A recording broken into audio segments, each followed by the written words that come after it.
Hello, good people. You're tuned in to Tales from the Mennonite Heritage Archives, where we tell stories about people, places, and events from Mennonite history. I'm your host, Dan Dick. Back in September, I had the opportunity to speak with Patrick Friesen. Patrick is a third-generation Paraguayan Mennonite. His great-grandfather, church elder Martin C. Friesen, coordinated the emigration to Paraguay.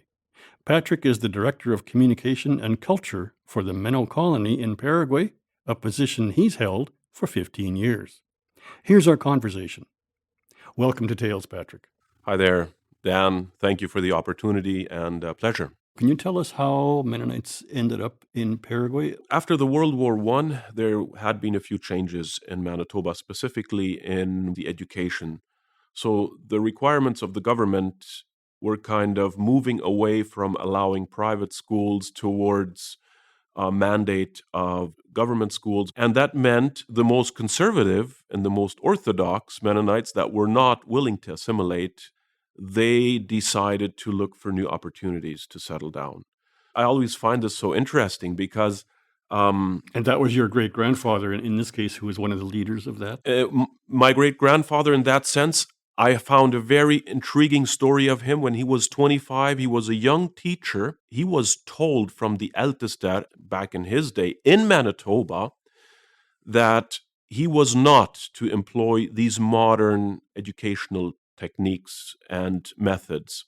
So he had better go back to the more conservative methods of teaching or maybe look for another job. So back then, Martin C. Friesen decided, okay, I'm going to abide. I will go back and I will teach according to what the elders want. When he assumed the role of Ältester in Menno Colony, Ältester is church elder? church elder, to Menno Colony, so he was the one that actually accompanied, organized, and headed the whole migration to Menno Colony. And interestingly enough, the thing that we fled from, that was a change in education, came to be within 3 decades of being in Paraguay. That's where Ältester Friesen allowed, very gradually, very slowly, very democratically, but allowed new influences which would lead to an educational reform. And I believe today, and can see that in hindsight, that has been the single most important factor that has allowed Menno Colony to change, to adapt, not only in education, but in its economy, in its spiritual evolving, and in terms of confronting new influences. That is, for me, probably the colony that has gone through the most changes of the Mennonite colonies in Paraguay. So we arrived in Paraguay as this conservative traditional group that was not really willing to abide by government requirements in Canada. Some had been thrown into jail. And I don't want to say this with disrespect. For them, it was very obviously a faith-based decision. It was not a decision based that it would be easier in Paraguay. Absolutely not. On the contrary. So they decided they would move to Paraguay, and that this same group within 3 decades kind of allowed or shaped this educational reform. Instead of losing their identity, this has given them a very positive way of shaping their own identity.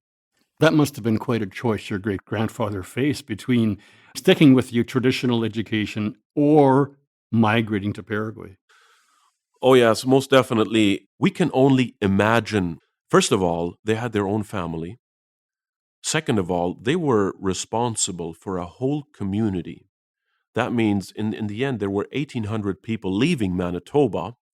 A lot of them moved back afterwards, but 170 people died before the colony was even established.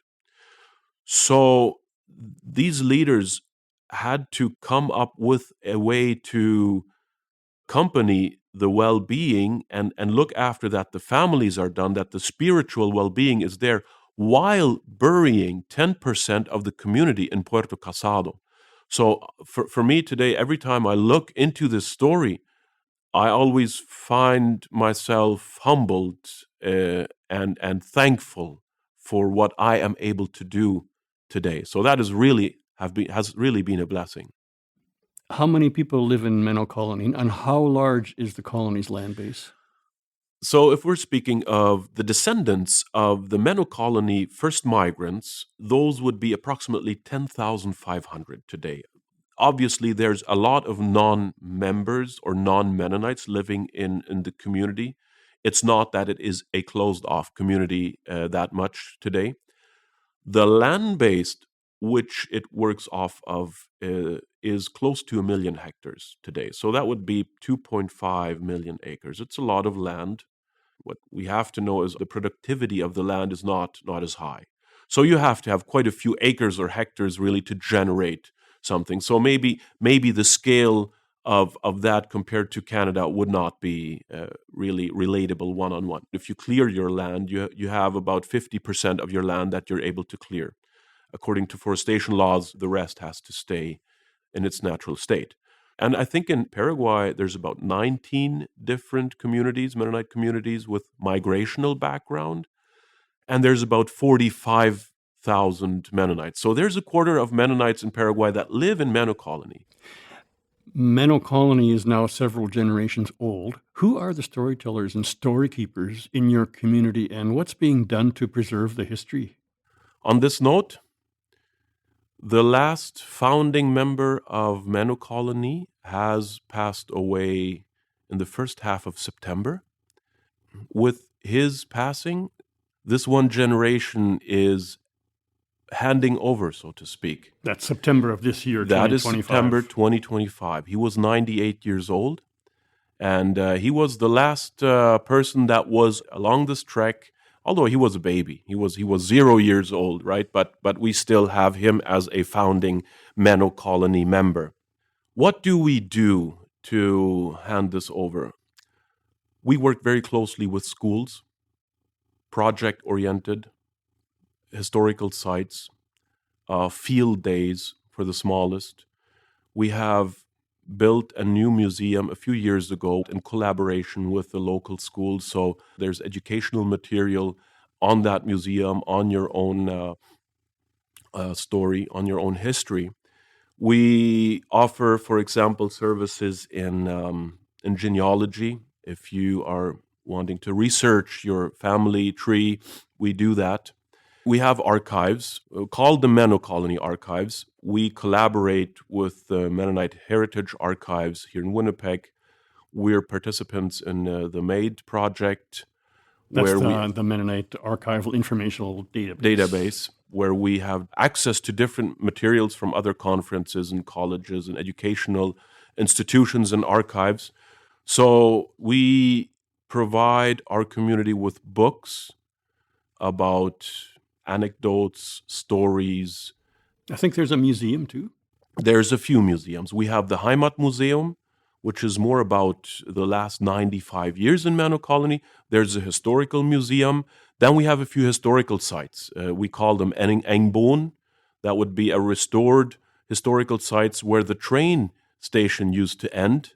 That is quite outside of Loma Plata. The first Mennonite church in Oosterwijk in Menno Colony is a museum church today. You see the resemblance so well to the churches that Mennonites left behind in Manitoba. When that was founded, pacifist Mennonites found a church, inaugurate a church, and on that same day, they hear bombs of the Chaco War being dropped in maybe 15 kilometers distance. So that's a really intriguing story. That's just a side note. There's quite a few more of those museums. So we try to bring history closer to people, especially to younger people. So in order to do that, you have to look into how do young people respond? What do young people see and consume? So that is why we're working on a documentary that we're hoping to do with Dale Hildebrandt, has been here with you, I think, for Where the Cottonwoods Grow. So we're hoping that we get something good out of that, because film is always a good way of storytelling. We're trying to look into the format of the podcast, because a lot of young people spend their time exercising or maybe driving. people say radio's dead. No, the spoken word is as versatile as it gets. It just appropriates itself, I think, to new media. So those are things that we try to do really in order to transmit the importance of the story. And obviously, getting collections in a community that has not had a lot of paper trails is a challenge. So we're trying to gather what we get out of collections or photos or letters or documents that people leave behind.